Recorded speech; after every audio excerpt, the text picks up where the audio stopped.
بسم الله الرحمن الرحيم كلن وعنا ونكسن داود يال صاحب يال waxaad ku soo dhawaataan waad ku soo saqdaan barnaamijyadeena halkan waa channelkeenu kulana YouTube-ka ee madasha wararka qodobada ugu waaweyn ee aan daawad yaal saaxiib yaal idinku soo gudbi doonana barnaamijyadan idinku soo maqalna waxa ka mid noqonaya al-shabaab waxay ku dhaarteen in ay dagaal adag la geli doonaan dawladda Xasan Sheekh Maxamuud iyo sidoo kaleba حمزة عبد برre ay hogaaminayaan warar dheeraad ayaan daawad yaalideena halkan ayaan idinku soo gudbi doona al-shabaab waxay shaaciyeen sidoo kale magaca ninkii isku qarxiyay magaalada Jowhar ee caasimadda dowlad goboleedka Hirshabelle qabiilkiisa ayay sidoo kale sheegeen ninkani magaciisa muxuu ahaa qabiilkiisana yuu ahaa waan isla darsi doona saaxiibayaal halkan ayaan idinku soo gudbi doona dagaalada ay al-shabaab ka geysanayaan dowlad deegaanka Soomaalida iyo Itoobiya oo markaasiba kordhay iyo khasaaraha halkaasi ka soo baxaya mid tiro beel ama xad beel ayaa barnaamijkeenan daawad yaal idinku soo gudbi doona maxay Itoobiya ay ku qasban tahay in ay sameeyso maadaama al-shabaab ay ku sii dhawaanayaan in ay gudaha u galaan dalkaasi Itoobiya warar dheeraad ayaan daawad yaal ideenna faafaynadii ugu dambeeyay la helayo ayaa barnaamijkeenan ku daawan doontaan madaxweynaha dowlad deegaanka Soomaalida iyo Itoobiya Mustafa Umar Cagjarna muxuu ka yiri dagaaladan saacadii la soo dhaafay waan isla falaqayn doonaa saaxiib daawade meel waliba joogto muuqaalkan laagsaar siina share garay nagu soo biir subscribe ina sar channelka Faraga Markaasi durbadiiba ay ku soo gaaraan muuqaaladaynu halkan idinku soo gudbino waa ku maasantahay daawade la socodkaada iyo la jaanqaadkaada intaba qaybta hoose ee faalada lagu gudbiya commentigana aragtidaada saniimka inoogu reeb markaana daawade waxaad ku soo dhawaataa faaqidaada qodobadii aynu soo dulmarnay aynu ku horeynne al-shabaab waxa ay sheegeen in ay dagaal adag la geli doonaan xilligan dawladda ay hogaaminayaan Xasan Sheekh Maxamuud iyo sidoo kaleba Xamza Cabdi Barre hogaamiyaha al-shabaab ayaa waxa uu sheegay in xilligan kooxdiisa ay u diyaarsan tahay in ay dagaal adag la galaan al-shabaab oo dawladda federaalka Soomaaliya weeyaan waxaana hamiga al-shabaab uu ku qeexay in uu yahay in ay guud aan la wareegaan dalka Soomaaliya isla markaana ay ku dhaqaan shariicada diinteena suban ee Islaamka al-shabaab muddooyinkii la soo dhaafay waxay ka dagaalamayeen gudaha dalka Soomaaliya iyo sidoo kaleba gobolada dalka ilaa iyo haddana hamigoodu waa uu sareeyaa waxayna doonayaan in dagaalka ay ka guungaaraan isla markaana hadafkoodu uu noqdo kaliya in ay la wareegaan guud ahaan dalka Soomaaliya al-shabaabna ay si toos ah uga adkaadaan dowladda federaalka Soomaaliya Xasan Sheekh Maxamuud iyo sidoo kaleba Xamza Cabdi Barre ayaa dhankooda isku diyaarinaya dagaal adag oo ay la galaan al-shabaab dagaaladan ayaa waxaa la saadaalinayaa waxyaabaha ka dhalan kara siyaasiyiinta darsa arrimaha amniga waxay sheegayaan in xaaladda ay markaan tahay mid loo sahla Soomaaliyana uu ka qarxi karo dagaal culus oo u dhaxeeya al-shabaab iyo sidoo kaleba dawladda waxaana Xamza Cabdi Barre oo dhawaan haweenka Soomaaliyeed ka dalbaday in ay biyaha iyo sidoo kaleba cuntada ka daba qaadaan ciidamada la diriraya al-shabaab kuwaas oo la qorsheenayo in ay dagaal toos ah la galaan kooxdan oo ay guud ahaan ka sifeeyaan dalka Soomaaliya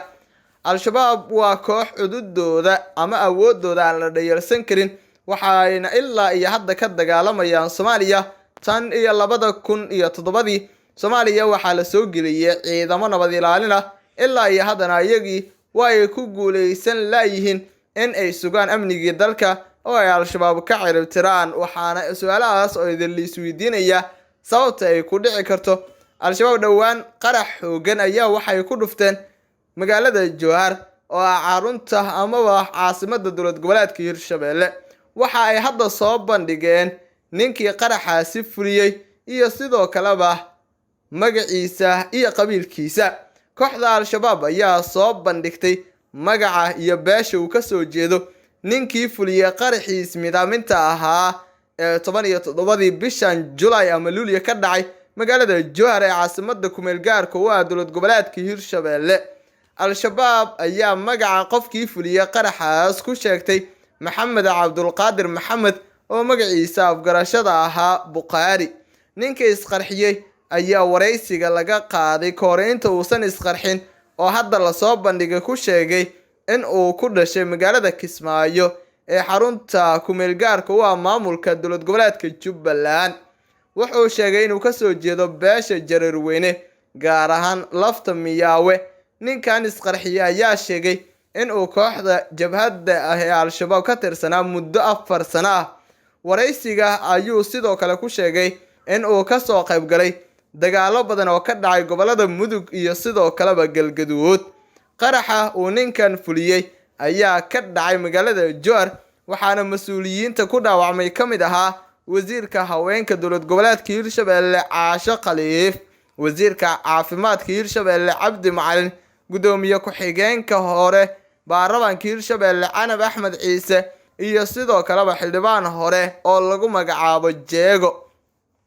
qaraxaas ayaana waxa uu ahaa mid saameyntiisa leh waxaana inta ugu badan qaraxaasi uu ahaa mid saameyn xun ay ka dhalatay khasaarooyin fara badan oo dhimasho iyo dhaawac isugu jirana laga diiwaangeliyay. Cali Cabdullaahi Xuseen Cali Guudlaabe oo ah madaxweynaha dowlad goboleedka Hirshabelle ayaa qaraxan waxa uu u xilsaaray guddi ilaa iyo haddana guddigii uu u xilsaaray lagama hayo wax natiijo ah. sidan si lamid ah Al-Shabaab waxay qarax ka geysteen magaalada Beledweyne ee xarunta gobolka Hiiraan gaar ahaan xerada Lamagalay halkaas oo lagu qarijiyay amaba lagu dilay xildhibaanada Aamina Maxamed Cabdi. qaraxaas ay Al-Shabaab fuliyeen waxaa la sheegay in uu ahaa mid culus.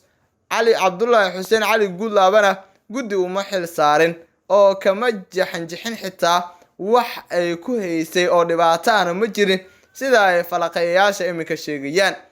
Cali Guudlaabihii uu magacaabi waayay guddi baara qaraxii Beledweyne ayaa hadda waxa uu magacaabay guddi kaas oo baaraya dhibaatadii ama mashaqadii ka dhacday magaalada Jowhar ee caasimadda dowlad goboleedka Hirshabelle. Cali Guudlaabe Xuseen ayaa tan iyo doorashadiisii ilaa iyo hadda waxaa laga sugayaa golihiisa wasiirada mana jiraan ilaa iyo hadda fifaalo xataa uu ku soo magacaabi karo waxaana sii shaqeynaya wasiiradii oo la shaqeynayay Maxamed Cabdi Waare madaxweynihii hore ee dowlad goboleedka Hirshabelle. Xasan Sheekh Maxamuud iyo sidoo kale Xamse Cabdi Barre ayaa waxaa la eegayaa qaabka ay sidoo kale ula falgeli karaan dowlad goboleedyada dalka ka jira. shanta dowlad goboleed ee Soomaaliya ka jira ayaa qaarkood waxay ahaayeen kuwo u afduuban nidaamkii dalka ka talinayay 5 sano ee la soo dhaafay oo majara u ayay Maxamed Cabdilaahi Farmaajo. dowlad goboleedyadaas u afduubnaa Farmaajo waxaa kamid ah Hirshabelle waxaana la eegayaa qaabka Xasan Sheekh Maxamuud oo iminka ula tacaamulo ama qaabka uu la falgalo siyaasad ahaan. Al-Shabaab ayaase waxay tahay koox ku horgudban horumarka Soomaaliya xilli kastana waxay sameynaysaa waxyaabo ka hor imaanaya shaqooyinka ee wada dowladda federaalka Soomaaliya. haatan Al-Shabaab waxay dagaal culus ka wadaan dowlad deegaanka Soomaalida iyo Itoobiya halkaas ayaana waxay sheegeen inay ku dileen 150 ciidamada liyu booliska. inkastoo dowlad deegaanka Soomaalida iyo Itoobiya qudheedu sheegtay inay dileen 170 askari oo ka tirsan dagaalyahanada Al-Shabaab.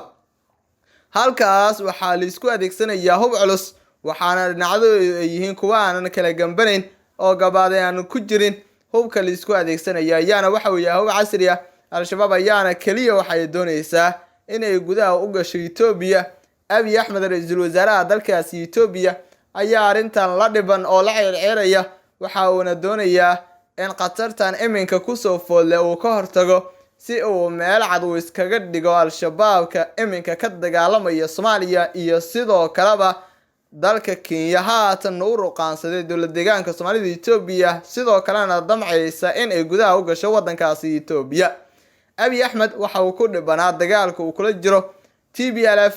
oo markaasiba sanadihii la soo dhaafay halkaasi uu kula dirirayay haatan si Al-Shabaab ayaa ugu darsoomaysa jaawareerkii ugu cuslaa ayaa haysta Itoobiya. ha yeeshee wax kasta ayaa isfurfuri kara yihiin dadka falaqeeya siyaasadda dalka Soomaaliya. wixiisa ku soo kordha daawadayaal barnaamijyadeena xiga ayaan idinkugu soo gudbi doonaa. daawade saaxiib meel waliba aad joogto waynu kaga mahadcelinaynaa daawashadaada iyo la socodkaada iyo la jaanqaadkaada intaba. daawade saaxiib muuqaalkan like saar seena share garay inagu soo beer subscribe inoo saar channelka program markaasi durbadiiba ay ku soo gaaraan muuqaaladaynu halkan idinkugu soo gudbino.